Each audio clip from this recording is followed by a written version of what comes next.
2007, he was found dead in the hotel room right after he threatened to expose the industry. The official report says it was an accidental overdose, but there are a lot of sketchy details and unanswered questions about his death. And today, we're breaking it all down. Pimp C was born in Louisiana, I got hella energy right here. outside of Houston, Texas. A lot of rappers come from tough backgrounds, but Pimp was the most. He was born premature and had a ton of health problems as a kid. His legs were messed up from a birth defect, so he had to wear braces just to walk. But like, I don't he know, couldn't even sleep normally because he had digestive issues and had to be propped up. And he ended up getting pneumonia over 9 times when he was still a kid. If that wasn't all bad enough, that nigga got a pneumonia over 9 times and he still was alive, his ass busting, cause I don't know. I experienced one person in my life with pneumonia. Well, no, I'm lying. I too. My brother had pneumonia, but he had that shit for like a week or 2. That shit was bad. He had to go to the hospital and shit. But like, he ain't had no that shit like 9 or 11 times, whatever they just said. Now that's crazy. His ass a strong nigga, cause that nigga was fucked up. But he's strong, I guess. Pimp also almost went blind after getting pink eye. Even though he was sick all the time and going through major health issues, Pimp always loved music. He started playing piano, trumpet, drums, and more as a kid. And then one Christmas changed his life and the entire rap game. Well, he got a setup. 9 years old, his parents bought him a keyboard and drum machine. I knew it. Hip hop was still an underground wave back. That's how that shit always goes. You don't be busting until your parents finally want to be nice and try to invest in you, or not even invest. They don't even realize they invest in you. They just get you something you like, and then when it supports your dreams, that's when that shit go crazy. But it still depend on you though, cause like you can give somebody something and they still won't make that shit work. So shit, motherfuckers still gotta put the work in. But at the same time, it's like, hey, when the parents help you out, that shit do be helpful. That shit do be helpful. Fuck something else. Pimp started making his own beats and writing bars. A few years later, he linked up with his homie Bun B and started their crew, Underground Kings, or UGK. They dropped a couple of projects in '92 on an independent label, and the tapes picked up enough buzz for them to sign Jive Records that same year. New York was running the industry back then. All the biggest artists came from the East Coast, but Pimp C and Bun B changed the game and put the South on the map. Their debut album hit number 37 on the hip-hop chart. They followed it up with an even bigger album in '94, and 2 years later, they hit the mainstream with the record Riding Dirty. They've been grind for years and building up a solid audience, but Riding Dirty took everything to a new level, and what happened next shocked everyone. Right after they dropped Riding Dirty and sold almost 1 million records. Ah, Pimp C, the nigga that made that song? Catch me riding dirty. You wanna catch me riding dirty? I didn't even know his name was Pimp C. I thought that was Flo Rida. Was it 2 people on the song? Why they just say after he dropped his single Riding Dirty? It almost hit 1 million records. That gotta be that song. This is a whole music video too. A solid audience, but Riding Dirty took everything to a new level. And what happened next? Oh, was he a beat maker? He probably made the beats or something. I ain't listening. I ain't even hear what they was talking about. He probably made the beats. Cause they did say his mama buy him a beat machine and shit. Right after they dropped Riding Dirty and sold almost 1 million records, Pimp C and Bun B decided to take a step back and chill out. Nobody knew why they would quit right when they were reaching the top.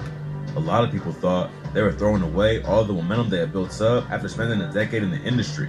But then, UGK proved everyone wrong again. In 2000, they came back and hopped on Jay-Z's track Big Pimpin'. Pimp C and Bun B were already known to rap fans, but Big Pimpin' caught everyone's attention. The track went platinum and proved that UGK was still at the top of their game. The hype for their next project was crazy after Big Pimpin', but their label fumbled the bag and didn't release it until a year after the track came out. Jive Records lost them a lot of money and clout, but what came next was way worse. And this is where the story takes a crazy turn. Back in the day, Pimp C started beefing with Master P from No Limit Records. It's not clear what exactly set everything off, but I used to have a nigga at school that used to claim, I swear to God, y'all, I never knew who Master P was in my life until I got to high school. Once I got to high school, I think it was junior year, this nigga transferred to my school, right? He looked like a shark. We called his ass Shark Boy. So his ass used to always be talking about, first off, only reason I spoke to this nigga is because everybody in class was laughing at his ass and shit. So he walked in class, he the new kid. He ugly as hell, no homo. He look like a shark and shit. Everybody looking at his ass, laughing and shit. So I'm like, look at that shark looking nigga. And then I felt bad for the nigga. So I said, yo, what's the word, gang? Yo, what's up? And then I found out he made music and shit. So I told him, let me hear his music. Tell me why the music he's showing me sound like a motherfucking, what that shit called? He sound like a fucking light skin. And this nigga black as hell. He sound like a light skin and the nigga sound older than him. So I'm like, bro, this is not you. You lying. This me. I'm like, I bet. I'm playing that role. I said, yeah, it's hard. I go tell my homie, oh, this nigga say he make music, but that shit don't sound shit like him. He showed him the shit. That shit ass as fuck. Moral of the story is, he kept saying that his cousin, he was always talking about his big cousin and shit. Like, I don't know, like his big cousin was him. I guess he was him to him. You feel me? But he was always talking about his big cousin signed to Master P. And I was like, who the fuck is Master P? And he showed me his cousin. His cousin got like, shit, that's past the point. His cousin, I guess he think he that nigga, and I guess he signed to Master P, but he always used to be talking about how he finna get signed to Master P this summer. He going from Master P finna fly him out and shit. I didn't know who the fuck dude ass was until the end. But he talk about Master P like Master P that nigga, and I don't know shit about Master P for real. I ain't gonna count. I think he made music. I heard like a couple songs. He got a label and shit. I know he got money. He got a son that do something. I don't fucking know. If y'all know, let me know something, cause I still don't know who the fuck he is for real. I didn't know he got a label, and I guess he made a couple hits back then. Okay. Point. Pimp dissed him on stage, so Master P rode up with his goons and kidnapped Pimp C. They allegedly beat him with pistols and were about to kill him, but then Master P called up J Prince to get the green light first. Prince allegedly told him, Merch J Prince is J Prince like an old nigga that was busting back then? He was like one of them niggas. He was like a top drill rapper or something. The only time I hear this nigga is when bad shit happened. J Prince, that's who young boy was like, ask J Prince, bitch, I'll kill your daddy. Oh, gang. James or Jay? J Prince. I think he known in the streets or something. Cause motherfuckers always saying, ask J Prince, do jump J Prince this, J Prince that. I guess he that nigga or something. I don't know who he is. He's one of the godfathers of music industry. Oh, for real? They say that inspired other certain hip hop label exclusives, including Birdman of Money Records and Masterpiece of No Limit Records. So I guess he just be one of them niggas. Yeah. He one of those. back down, and everything ended right there. And Pimp later confirmed the story on the track I Know You Strapped and said, "You niggas weak, so you call Houston for the hit, but didn't know that we got gangsta niggas all over this bitch. So now you bitches gotta deal with the king, ho, cause you done crossed me 3 times. We just can't let that go." According to people close to the situation, Pimp started carrying a gun with him everywhere after that. And on December 16, 2000, it ended up getting him an 8-year prison sentence. Pimp went to Sharpstown Mall in Houston by himself that day and had the strap in his coat.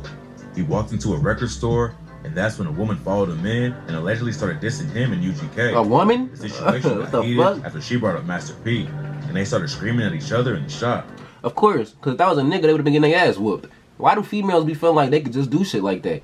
Like you don't even know this nigga from a can of paint. You know his music, shorty. Your ass is literally a fan, and you like, y'all ass want to get on that with him for, and this, well, unless she was in the streets.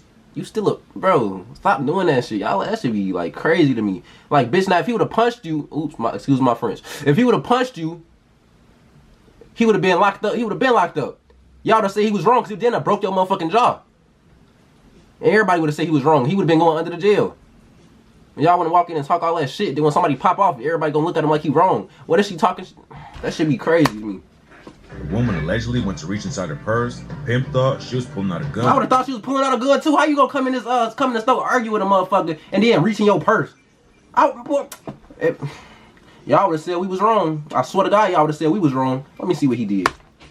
He lifted his mink coat up to show her he was strapped too. It's not clear if she had a gun or not, but luckily nobody started letting off shots. Bro, wait, I did the same shit. Shorty, who the fuck you think you is? First off, everybody would have been pulling their shit out, because who the fuck you think you is?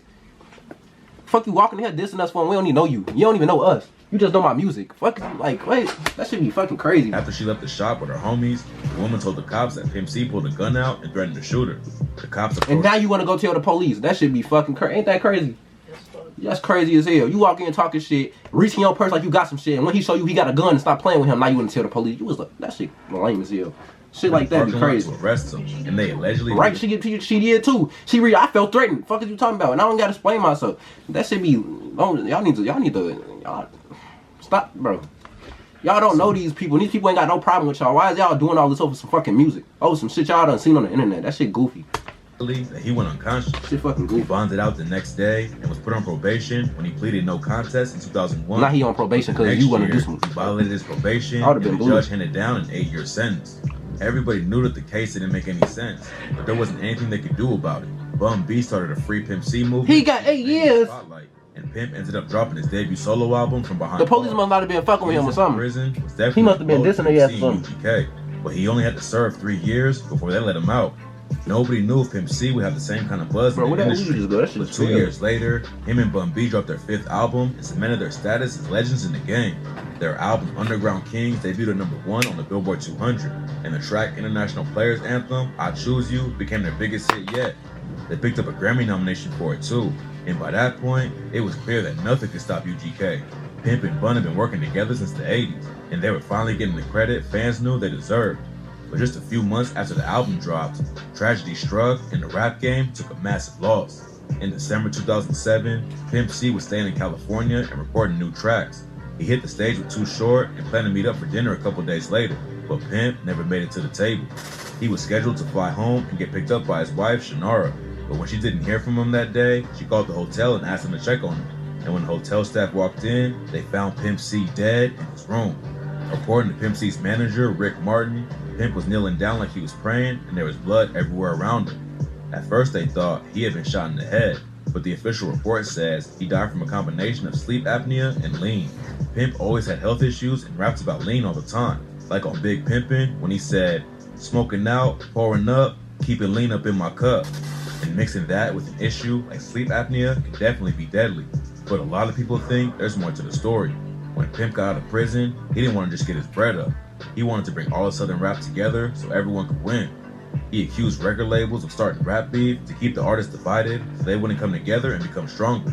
Pimp knew that if everyone stopped the drama and worked together, it would mean more money for everyone.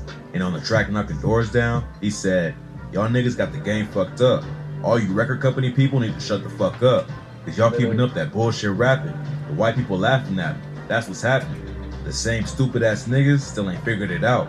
As long as they stay divided, man, we gon' run the South." Pimp also dropped a wild interview with Ozone where he called out Russell Simmons from Def Jam and threatened to expose the industry. According to Julia Beverly, who wrote a biography about Pimp C, his mom believes that the overdose wasn't an accident at all.